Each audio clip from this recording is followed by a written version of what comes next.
1 Corinthians 15, verse 58 says, "Therefore, my beloved brothers, be steadfast, immovable, always abounding in the work of the Lord, knowing that in the Lord your labor is not in vain." When I was a kid, I played on an 8-man football team. And when I say that, I mean it literally. We played 8-man football with 8 of us. Each of us held down a position on offense, defense, and special teams. Our first practice was bursting with the glorious optimism of youth. For many of us, it was our first time to ever play organized football. There was a lot of laughter, fun, and creativity in those first few weeks of practice and preparation. We were ready. We felt fast and strong. But after a big loss in our first game, we realized we were in trouble. Having 8 people play against a team with 20 or more was an issue we didn't have an answer for. We learned that we were not quite so fast or as strong as we had thought, and it stung. After the next few games went worse than the first, things unraveled quickly. Halfway through the season, we were exhausted, bruised, and thoroughly demoralized as the embarrassing L's piled up. The worst part, we hadn't scored a single point in any of our games. Not one. Our goal begrudgingly shifted from trying to win a game into vowing to earn at least 1 touchdown before the season was over. Yes, things were that bad. To be honest, I wanted to quit. I think we all did. I remember my mom driving me to practice one day as I attempted to hold back tears.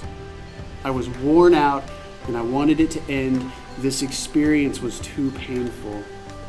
My mom could see right through me. After she gently asked me what was wrong, I confessed how close I was to quitting. She was quiet at first. After all, she had seen every game.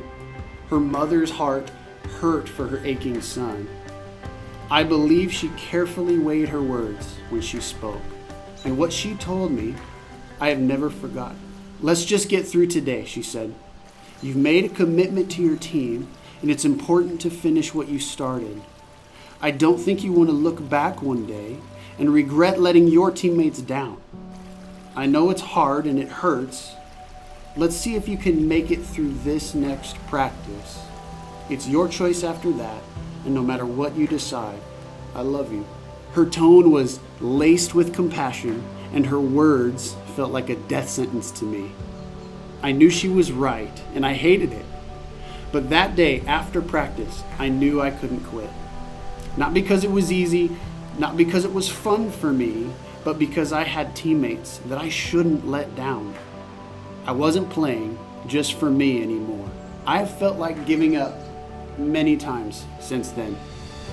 Life isn't always kind to us, is it? Jesus told us it would be like that. God's word reminds us to never give up, not because it's easy, but because people are depending on us. God has great purpose woven into the fabric of every dynamic of every day of our lives. He has assured us of a victory we will experience in full. Sometimes we feel good about that, like I did those first days on the sun-soaked practice field. Sometimes it's all we can do to get to the end of the day. But God says the struggle is worth it. God says He will use it all. God says, be steadfast, be immovable. Your hard work won't be in vain. I remember before the end of that season, we ran a simple play right into the end zone for our first and only touchdown of the year. The same play that we had run over and over and over to no avail, producing only fumbles and failure, had finally produced results. And we celebrated like we had won the Super Bowl.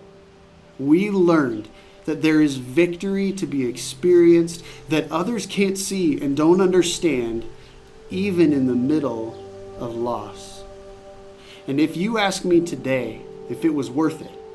The agony and the struggle, the embarrassment of each crushing defeat, even the physical pain.